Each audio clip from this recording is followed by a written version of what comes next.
nakipag-picture, nag-date kayo, anong message yung kay Vice President Leni Robredo na nasa opposition? Anong message niya sa kanya? Sana tulungan na rin ang Presidente. She will have her time. She will have her time. Pagkatapos ito, kung gusto niya mag-Presidente, subukan natin siya. Sa patapusin mo na yung buong administration ni Presidente na ano, kapag matapos yung mga plano ng Presidente, sana subukan nila. Wala pa tayong problema. So, subukan natin. Tandem kasi malala dahil sumasakay sila sa ating kampanya.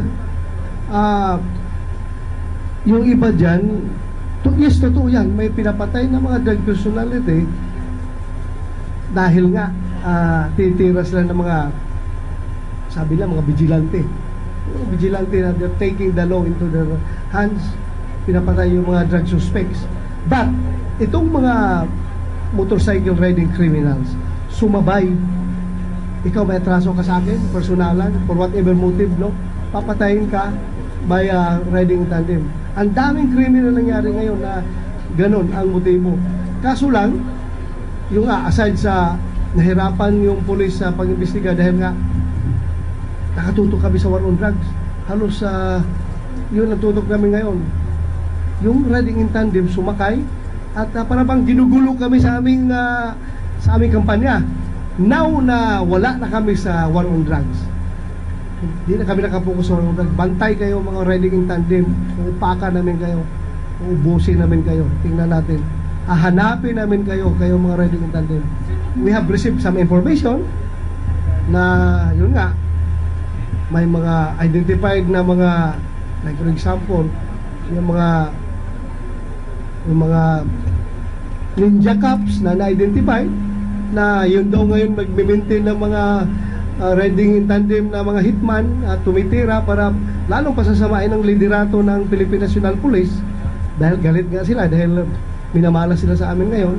So sila ngayon ang merong hawak, but hindi pa rin confirmed, hindi pa rin validated properly, but we received some informations na yan ngayon ang merong gumagawa ng ganun. For this, if you will be asking the President to return to you the leadership on the war against drugs, ano ba ang magiging pagbabago na pwedeng i-expect if ever that happens?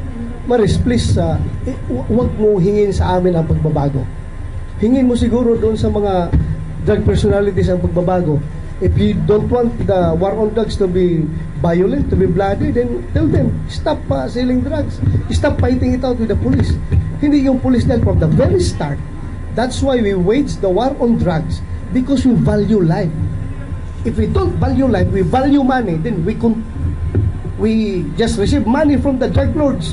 Dito, magbigay ka ng pera sa amin, tanggapin namin, then huwag namin pakialaman yung drug situation. But because we value life, kaya tayo nag-wage ng drugs. What's the essence of uplantukhang? Uplantukhang naman is knock-and-plead.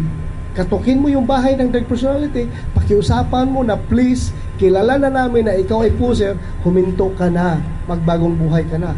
Yan yung aming uplantukhang. Hindi namin binabaril kaagad yung mga drug personalities. So we really value life. Kaya nga, siguro, hindi naman natin masabi na PDEA values life more than the PNP does. Pareho lang kaming Pilipino, pareho lang kaming law enforcer. Ang nangyari lang, kung kunti lang o walang napatay sa PDEA operations, dahil nga, kukunti lang rin operations nila as compared to the police. Ang sa police, mas maraming namamatay dahil napakarami namin nag-operate. Ang daming, number of operations lang, tingnan mo. So, by virtue of ratio and proportion, mas marami talagang chance na mamatay dito dahil mas maraming number of anti-drug operations conducted. Kung dito kukunti, so kukunti or wala ang mamamatay.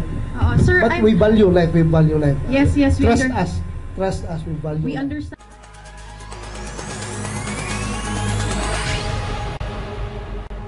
Despite criticism, majority of Filipinos continue to support the government's war on drugs.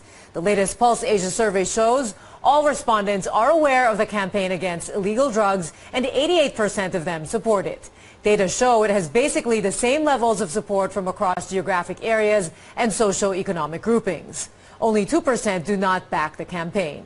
The survey also shows more Filipinos believe the allegation that extrajudicial killings, or EJKs, occur in anti-drug operations. 73% of the respondents say they do. This is up by 6 percentage points from the recorded 67% in June.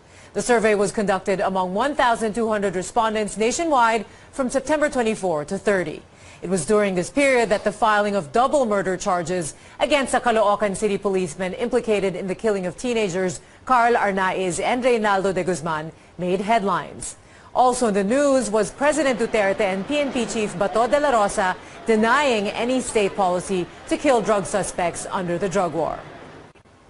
Malacanang is pleased with the news that majority of Filipinos support the war on drugs. Presidential spokesman Ernie Abella says the result shows that the people appreciate the administration's efforts to reduce the incidence of crime and make the streets safer and communities more peaceful. On the respondents believing that EJKs are happening, Abella says they understand why they think so. He cites the massive media coverage of the teenagers' killings in Caloocan during the survey period. Abella, however, says these suspicions must always be validated by investigation and evidence. PNP Chief Ronald de la Rosa says he will ask the president to allow policemen to once again lead the war on drugs. That is, if he sees that the PDEA or Philippine Drug Enforcement Agency is not doing its job. President Duterte ordered the PDEA on October 10 to take over all anti-drug operations from the PNP amid allegations of police abuses and extrajudicial killings related to the drug war. Siguro, pag titingnan natin, lumala na ng gusto, bumalik na naman sa dati na makabili ka ng shabu diyan sa kalsada na yung transaksyon ng shabu open na wala na nakikialam, di ba? Siguro, volunteer ng President, sir, ibalik nyo kami dahil huwag natin pabayaan na ito na maging kawawa ang Pilipinas. If we don't value life, we value money, then we just receive money from the drug lords. Dito, magbigay ka ng pera sa amin, tanggapin namin, din huwag namin pakialaman yung drug situation. But because we value life, kaya tayo nag-waste ng drugs. Thousands of jeepney drivers across the country stopped operations today and took to the streets to protest the government's jeepney modernization program. Their protests will continue tomorrow. Some local authorities had moved to lessen the impact of the strike by canceling classes and work early on. They also deployed government vehicles to service stranded commuters.